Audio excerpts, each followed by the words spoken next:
बिस्मिल्लाहिर्रहमानिर्रहीम। अस्सलाम वालेकुम students, welcome to online series period college Mianwali. बेटा today's lecture is the continuation of the previous vertebrate classes. ठीक है, class Aves and class Mammalia. Previous lecture का मैं थोड़ा सा आपको रेफरेंस दे देती हूँ।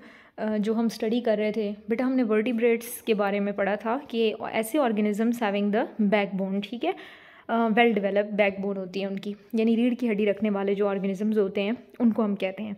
अब वर्टिब्रेट्स का हमारे पास जो फर्स्ट ग्रुप था, अकॉर्डिंग टू साइंस सबसे पहला जो हमारे पास वर्टिब्रेट ऑर्गेनिज्म अपीयर हुआ था on earth, that was fishes. ठीक है, फिशेस जो हैं with the passage of time उनसे ट्रांसफॉर्म हुए और जो ऑर्गेनिजम्स बने that were amphibians. Then next we will come towards the reptiles, ठीक है, देन रेप्टाइल से birds and then mammals up to human beings. तो ये जो हमारे पास ट्रांजिशन है ऑर्गेनिजम्स की, ठीक है, इट विल टेक्स हम कहते हैं थाउजेंड्स ऑफ ईयर्स जो इस तरह की ट्रांसफॉर्मेशन होती है। ठीक है, कि कोई भी ऑर्गेनिज्म जो एक से बन रहा होगा, मतलब प्रीवियस ऑर्गेनिज्म से या किसी भी ऑर्गेनिज्म से बन रहा होगा, तो वो क्या करेगा बेटा, it will takes thousands of years. मतलब ये कोई सैकड़ों साल की बात भी नहीं है, ये हज़ारों साल की बात होती है। ठीक है, तो कहने का मकसद है आपसे कि बेटा फिशेस जो हैं उनसे अगर हम कहते हैं कि एम्फीबियंस बने हैं या एम्फीबियंस की जो एंसेस्टर्स हैं, जो आबाओ अजदाद हैं, अगर वो फिशेस हैं, तो ऐसा नहीं है कि कोई 10 से 20 सालों की ये ट्रांजिशन होगी, it requires thousands of years. ठीक है, तो ये हमारे पास साइंस का कॉन्सेप्ट है। ठीक है, अकॉर्डिंग टू साइंस लाइफ इस तरह से इवॉल्व हुई है और आहिस्ता आहिस्ता ऑर्गेनिजम्स के जो कैरेक्टर हैं वो सिंपल से कॉम्प्लेक्स होते गए हैं। आपको पता है कि फिशेस के मुकाबले में फिर आगे ज़्यादा एडवांस कैरेक्टर रखने वाली लाइफ जो है वो आ गई है और साथ साथ लाइफ जो है ये वाटर से लैंड के ऊपर भी शिफ्ट हो रही है। ठीक है बेटा, तो हमने आज जो दो ऑर्गेनिजम्स के बारे में या दो ग्रुप्स के बारे में पढ़ना है, ये हमारे पास क्या है बेटा, these are the land vertebrates. ठीक है, यानी क्लास एवीज जिसमें बर्ड्स आते हैं एंड मैमल्स। तो सबसे पहले हम क्लास एवीज में बर्ड्स के कैरेक्टर को देखेंगे। बेटा द प्रेजेंस ऑफ फीदर्स, ठीक है, covering of feathers on the body. ठीक है, फीदर्स क्या करते हैं, इनकी जो फ्लाइट की सर्फेसिस होती हैं that provide upward lift and aid in steering. आपको पता है कि बर्ड्स जो हैं ये बेटा हवा में होते हैं ना, उड़ते हैं। ठीक है, ट्रेस्टल मोड ऑफ लोकोमोशन तो इनका है लेकिन ये हवा में होते हैं, तो उसके लिए इनको मुख्तलिफ एडेप्टेशंस करनी पड़ेंगी जो बाकी सारी वर्टिब्रेट लाइफ से डिफरेंट होंगी, क्योंकि ये काफ़ी ज़्यादा कॉम्प्लेक्स इन्वायरमेंट के अंदर रहते हैं। ठीक है, तो बेटा हवा के अंदर रहना कोई आसान नहीं है ना, तो उसके लिए उनको डिफरेंट एडेप्टेशंस करनी पड़ेंगी। तो ये इनके कैरेक्टरिस्टिक्स के साथ साथ आप इसको एडेप्टेशंस भी बोल सकते हैं कि क्या ऐसी कैरेक्टर्स इन्होंने अपने अंदर डेवलप किए थे जिसकी वजह से ये सक्सेसफुल हुए हैं कि हवा में उड़ते हैं। ठीक है बेटा, तो सबसे पहली चीज़ इनकी है प्रेजेंस ऑफ फीदर्स। तो फीदर्स क्या करते हैं, इनको फ्लाइट सर्फेसिस प्रोवाइड करते हैं। ठीक है, एड इन स्टीयरिंग। स्टीयरिंग का मतलब क्या होता है बेटा, ऑटोमोबाइल्स के अंदर हमारे पास एक स्पेयर होता है ना, पार्ट होता है उसमें, तो वो क्या करता है, वो ऑटोमोबाइल्स की जो डायरेक्शन है, ठीक है, व्हीकल्स की डायरेक्शन, उसको कंट्रोल करने में हेल्प आउट करता है।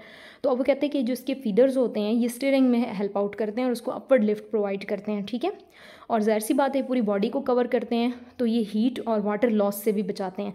मतलब बर्ड्स को जब रिक्वायर्ड होती है हीट, ठीक है, अंदर की तरफ जो कि वो मेटाबॉलिज्म के ज़रिए से प्रोड्यूस करते हैं, तो वो बाहर की तरफ को लॉस ना हो उसको रोक लिया जाता है।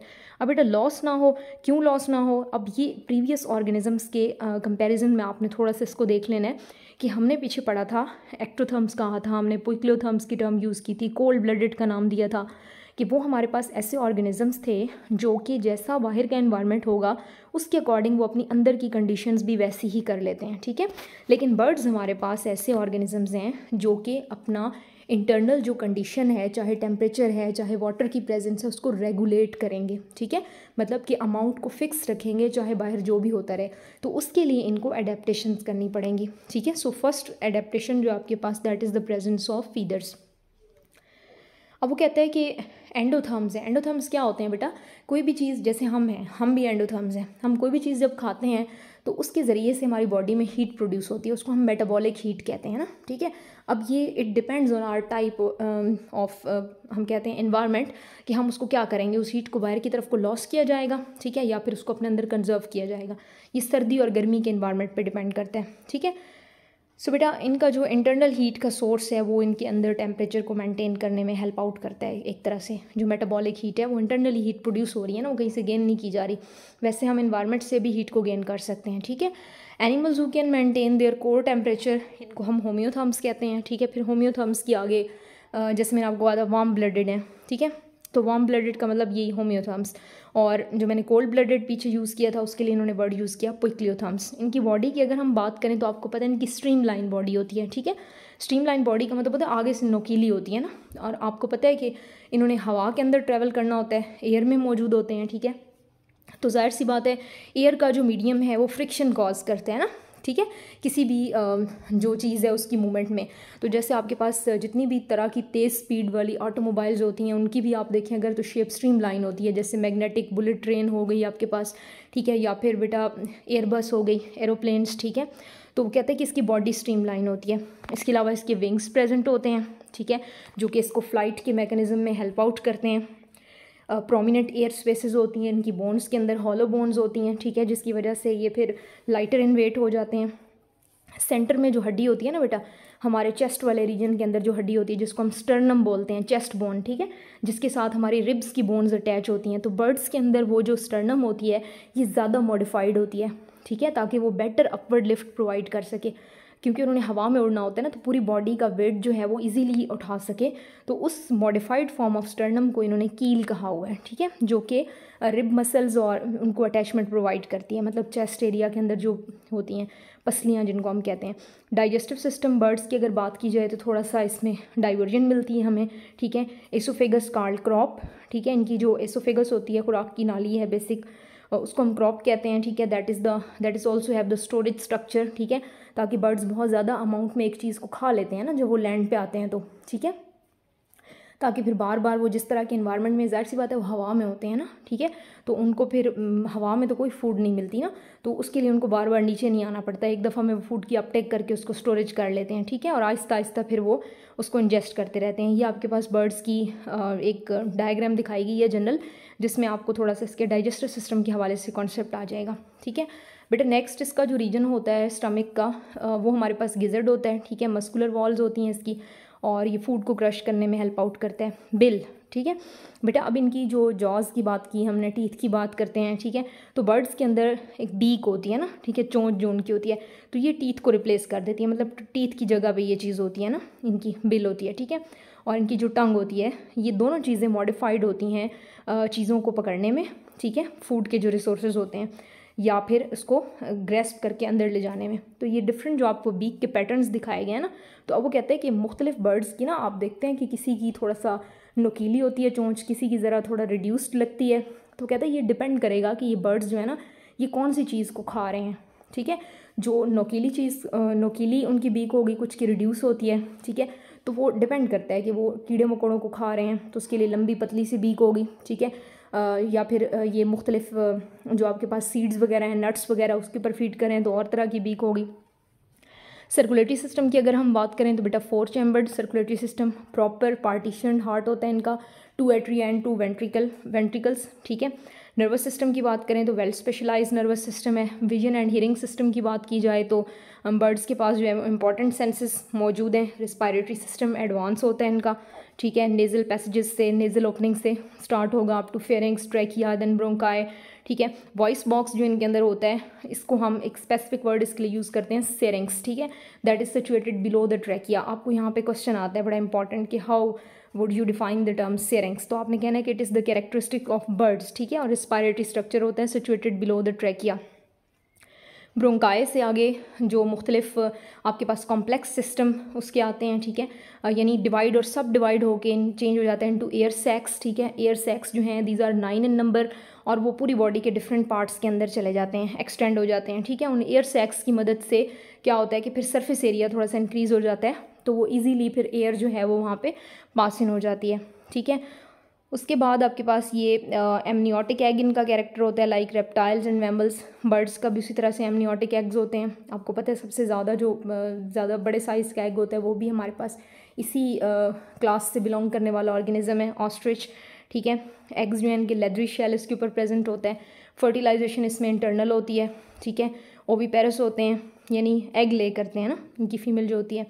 उसके बाद फ़्लाइट के हवाले से हम देखेंगे तो some birds have secondarily lost the power of flight, मतलब आपको बर्ड्स का प्रोमिनेंट कैरेक्टर तो होता है फ़्लाइट, लेकिन बहुत सारे आपके पास एवीज़ के अंदर ऐसे भी ऑर्गेनिजम्स आपको मिलेंगे जो फ्लाई नहीं कर रहे होते, ठीक है, लाइक ऑस्ट्रिच हो गया, कीवी हो गया, ठीक है, हमारे पास बहुत इम्पॉर्टेंट ये जो प्रोमिनेंट हम कहते हैं एक ऑर्गेनिज्म होता है हैन, ठीक है।